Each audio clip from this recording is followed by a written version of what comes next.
Term exam 2025-26 हर university में start हो चुका है और हम लेकर आ गए हैं मिड टर्म एग्जाम के लिए बस इतना पढ़ लो सेशन 2025-26 के लिए।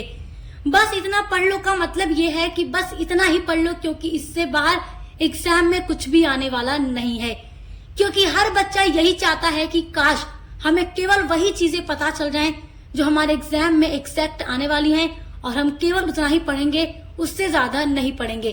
तो बहुत सारे बच्चे ऐसा ही सोच रहे होंगे। तो अगर आप भी ऐसा सोचते हैं तो ये वीडियो सिर्फ आपके लिए है। आज की वीडियो में हम लेकर आ गए हैं बीए फर्स्ट सेमेस्टर के हिस्ट्री, जिसमें आपको पढ़ना है ancient and early medieval India till 1206 AD. तो ये आपके पेपर का नाम है और इसका 4 इंपॉर्टेंट टॉपिक आज मैं आपको बताने वाली हूँ मिड टर्म एग्जाम 2025-26 के लिए ऑल यूनिवर्सिटी के लिए। चाहे आप किसी भी यूनिवर्सिटी में पढ़ते हो, इन्हीं 4 टॉपिक में से आपका क्वेश्चन मिड टर्म के एग्जाम में आने वाला है। क्योंकि मिड टर्म के एग्जाम में हमेशा स्टार्ट की ही यूनिट से क्वेश्चन आता है। तो जहां से जिस टॉपिक से आने वाला है, चलिए आपको बताते हैं और आप बस इतना ही पढ़ लीजिए, बिकॉज इससे बाहर कुछ भी नहीं आएगा, ये 100% गारंटी है। तो देखिए, आपका पहला इंपॉर्टेंट टॉपिक है प्राचीन भारतीय इतिहास जानने के स्रोत। तो ये आपके मिड टर्म के एग्जाम के लिए बहुत ही इंपॉर्टेंट टॉपिक है और इससे आपका क्वेश्चन जरूर बनेगा।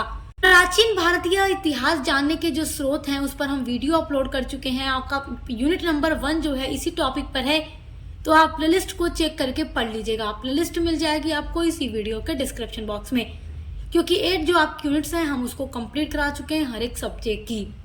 आपका दूसरा जो इम्पोर्टेंट टॉपिक है आपके मिड टर्म एग्जाम 2025-26 के लिए, वो है सिंधु घाटी की सभ्यता।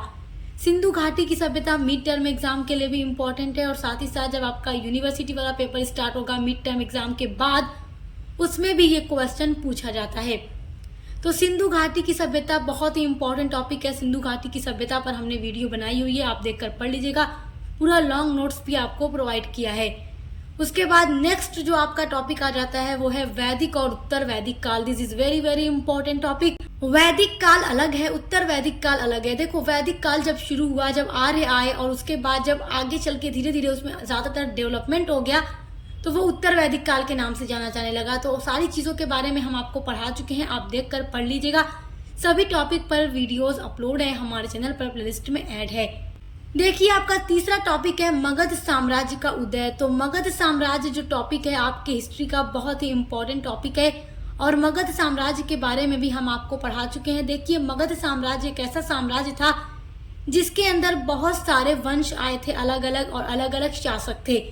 तो मगध साम्राज्य में जो अलग अलग वंश हैं, उनमें से जो महत्वपूर्ण शासक हैं जो आपके एग्जाम में पूछे जाएंगे, वही मैं आपको यहाँ पर बता रही हूँ, क्योंकि आप वही पढ़िए जो आएगा।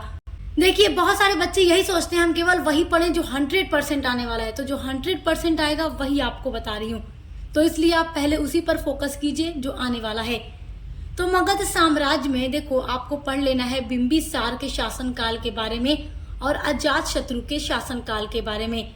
ये दोनों जो शासक हैं हर्यक वंश के शासक हैं और हर्यक वंश जो था मगध साम्राज्य का एक वंश था। तो इनके बारे में हम आपको पढ़ा चुके हैं। उसके अलावा घनानंद के बारे में पढ़िएगा। देखिए, जो घनानंद था वो शिशुनाग वंश का शासक था और शिशुनाग वंश भी मगध साम्राज्य के अंदर ही एक वंश आया था। तो बिंबिसार, अजातशत्रु और घनानंद, इन तीनों के बारे में पढ़िएगा। बहुत इंपॉर्टेंट टॉपिक है आपके एग्जाम के लिए। आपका चौथा वेरी वेरी इंपॉर्टेंट टॉपिक है मौर्य राजवंश। तो मौर्य राजवंशों के बारे में पढ़िएगा, मौर्य शासकों के बारे में पढ़िएगा। हम आपको पढ़ा चुके हैं, यहाँ से आपके एग्जाम में क्वेश्चन जरूर बनेगा। और साथ ही साथ गुप्त वंश के बारे में पढ़िएगा। देखिए, जो गुप्त काल था उसको प्राचीन भारत के इतिहास में स्वर्ण युग के नाम से जाना जाता है। तो ये क्वेश्चन गुप्त काल से जरूर बन जाता है कि गुप्त काल को या गुप्त शासकों के काल को स्वर्ण युग का काल भारत के इतिहास में क्यों कहा जाता है। तो ये बहुत इंपॉर्टेंट क्वेश्चन है, तो आप इसको तैयार रखिएगा। गुप्त वंश से ये क्वेश्चन आपका जरूर बनेगा। तो केवल ये 4 टॉपिक अगर आप लोग पढ़ लेते हैं, जो कि आपकी यूनिट नंबर 1, 2, 3 और 4 के ही अंडर से आने वाला है, क्योंकि मिड टर्म के एग्जाम में कभी भी आगे की यूनिट से क्वेश्चन नहीं आता। स्टार्ट की ही यूनिट से 4 से 5 क्वेश्चन आपको दिए जाते हैं। मोस्टली तो 5 ही क्वेश्चन दिए जाते हैं और आपको कहा जाता है कि नहीं 3 के आंसर लिखिए। तो ये 4 टॉपिक अगर आप पढ़ेंगे तो यहीं से आपका 5 क्वेश्चन बनकर मिड टर्म के एग्जाम में आने वाला है हर यूनिवर्सिटी के अंदर। और इसी तरीके से हमारे एक सब्जेक्ट पर वीडियोस लेकर आ रहे हैं ताकि आप लोग हर एक सब्जेक्ट की तैयारी बहुत अच्छे से कर सकें। क्लासेस कंप्लीट हो चुकी हैं हर एक सब्जेक्ट की, तो चैनल पर विजिट जरूर कीजिएगा। अब मिलते हैं अगली वीडियो के साथ।